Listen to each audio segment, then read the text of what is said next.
All right, hey everybody, Rob Maurer here. As you can see, I am currently in Nashville as expected, so made it just fine. Not my normal setup here. I'm going live right now on my phone. I do have a microphone there, but I'm not entirely sure that it is working. So let me know if you guys can hear me okay before we continue. I am hiding my hair as usual, as best I can at least. So I'm just gonna give it a second here so we can see if this is working okay. Sounds like it's working okay. So unfortunately, I don't have anything connected to my laptop. I do have my laptop here that I'm gonna go through my notes and just some of the news on. For those of you that are audio listeners, I do apologize. I'm sure the audio quality here is not gonna be quite up to par, but we'll do our best to get through this, and I appreciate you guys having some flexibility with me this week. So let's get into it. Tesla today, pretty strong day, finishing up 2%, even though the NASDAQ was only up about 1/3%. Tesla closing at $722.25. That compared, obviously, to the NASDAQ, up about 1/3. you can see my habits right there from recording. But one thing that I did think was interesting to just point out, we've been talking a little bit about volume over the last few days, or the last couple of weeks, I guess. And yesterday, we didn't talk about it because I recorded a little bit before market close, but yesterday was the lowest volume day in a couple of years, about 9.7 million shares traded, so super, super low volume yesterday.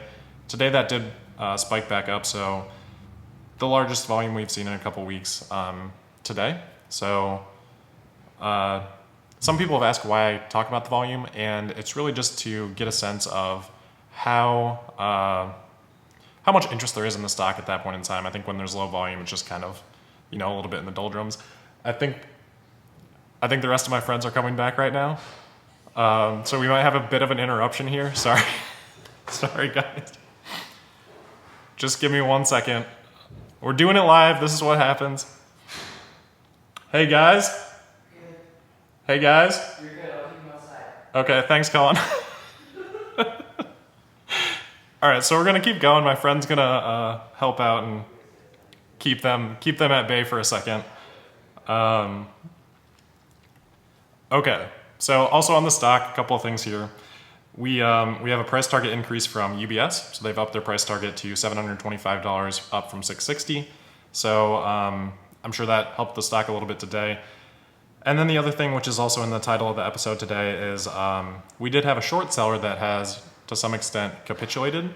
So this is Muddy Water short seller Carson Block, who actually hadn't really heard a ton about in the past, but apparently has been somewhat vocal in terms of his short on Tesla, and has now decided that that is no longer something that he wants to go forward with. So let me find the quote here. This is from a New York Times article about Carson Block. So the quote here reads, quote, "Tesla shorts have focused on Tesla's lack of scale to compete in EVs with GM, Ford, Volkswagen, etc. They are correct in that lack of scale would have been the death of Tesla, but they were looking at the wrong scale. Tesla is here not because it has scale in terms of manufacturing base or unit sales. It has scale because of its capital base." So that's the end of the quote. He's basically saying that the only reason Tesla's been successful is because of the market cap and because they've had the capability of raising as much capital as they need. Sorry. All right, I think we're okay for a second. So anyway, basically he's saying that, Tesla would have been a viable short, but the market cap allowed them to raise funding and be successful despite the business not actually having, the capability of doing that. So I think one of the things there, it's almost like an excuse of saying, I was right about this, but you're still ending up being wrong. It's basically just a way to get out of Tesla without actually admitting, defeat. It's kind of funny. Let me just see here. I thought that quote was particularly funny because over the last, 6 to 9 months or so, we've been seeing Tesla actually pay off debt, which is essentially the opposite of what the point here is making, because he's saying that Tesla's only really successful because of the market cap, because they can raise money, but paying off debt is the exact opposite of raising money. So it really doesn't make a lot of sense, but, I guess shorting Tesla didn't make a lot of sense either. So thought that was pretty interesting to come across today. Obviously, it has no bearing on, what I think about Tesla, but seemed like a classic excuse for being wrong to me.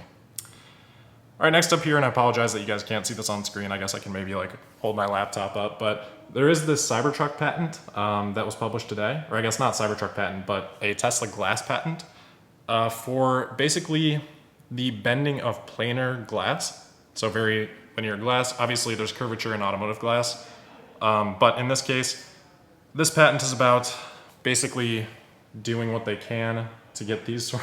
I do apologize for this, the quality of this live stream, but basically you can kind of see on that patent there how they're bending angular glass here, which could obviously apply to the very angular look of the Cybertruck, and they do mention that in the patent. So I thought that was interesting. And what we might end up seeing then with the Cybertruck is kind of like that Model X type of windshield where it really went back above the driver and the passenger in terms of their heads. So basically an entire open field of view there. So it would be pretty cool if the Cybertruck was able to do that with a more angular piece of glass there. So hopefully we'll see that come to fruition with the final design of the Cybertruck. Obviously I wouldn't count on that, but yes, that would be cool. All right, so next one here, this is super interesting. This is from Ray for Tesla, noting on Twitter today that Tesla has hired as someone in their media team, essentially, the editor-in-chief for, I'm going to butcher it, but Dongchaedi, which is apparently China's version of Motor Trend, Ray for Tesla says.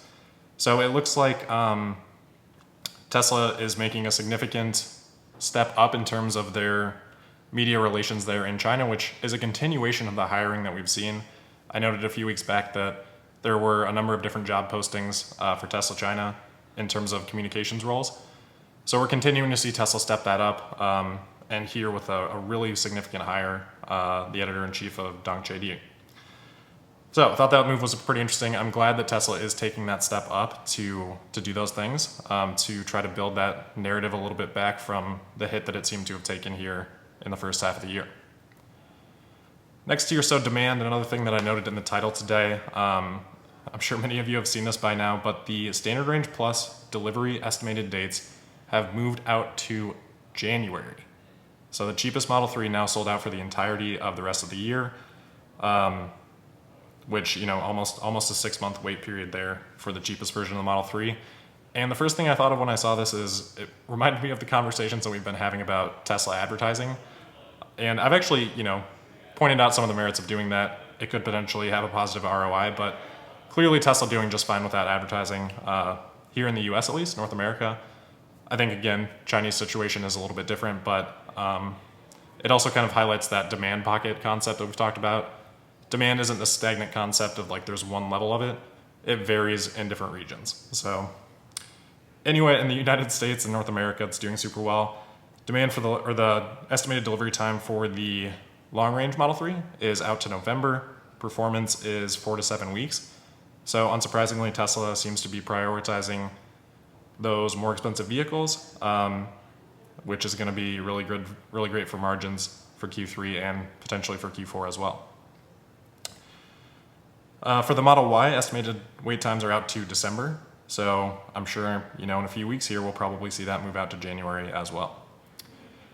So that's most of the Tesla specific stuff. There was one other article here that I wanted to point out. This is from California. So California has extended, essentially, or is in the process of extending a mandate to have solar on new buildings. So in this case, it's commercial buildings, including hotels, offices, medical offices, clinics, retail and grocery stores, restaurants, schools, and civic spaces like theaters, auditoriums, and convention centers. So this is a pretty big expansion of what previously was single-family homes and multifamily homes up to 3 stories. So I'm happy to see that. And sorry, if I didn't say what they were mandating, it's to have solar panel installed on new building projects like that. So happy to see that. It is not final yet. It does need to go on to a separate committee now. This was voted on by the California Energy Commission. Now it goes on to the Building Standards Commission. But apparently the Building Standards Commission has never not accepted something that's been passed by the Energy Commission. So it should be in a fine spot. And it looks like that'll take place the mandate will start in January of 2023. So a couple years. Last couple of things here, and then my friends are just trying to get back into the house. But I told you guys, bachelor party. This is what's going on. I'm just trying to get through this episode, but a couple other things here. So my dad had previously ordered Starlink, and we've been waiting on it for quite some time now.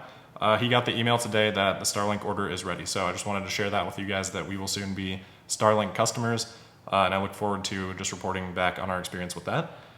And then today is Thursday, August 12th, so we are now 1 week away from AI Day, which I'm super looking forward to for next week. So I just wanted to give everyone a nice reminder of that, especially because I will be off tomorrow, as I mentioned.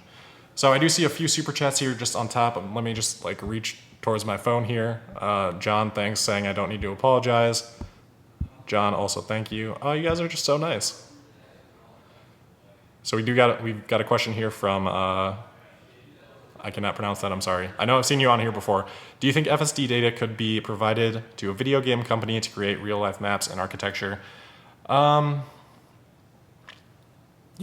I think I don't see why not. I don't know if they would need that level of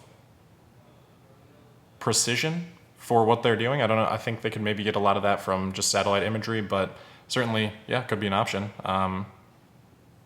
Yeah, I don't see why not. So with that, guys, I'm going to wrap it up. I really do appreciate the patience with everything here. Again, I will be taking tomorrow off. We've got activities going all day, so I won't be able to follow the news. But thanks again for bearing with me, and appreciate you guys. And I'll see you on Monday for what's it going to be, the 15th, 16th, I think? 16th episode of Tesla Daily. Let me figure out how I can end the live stream now. But thank you guys.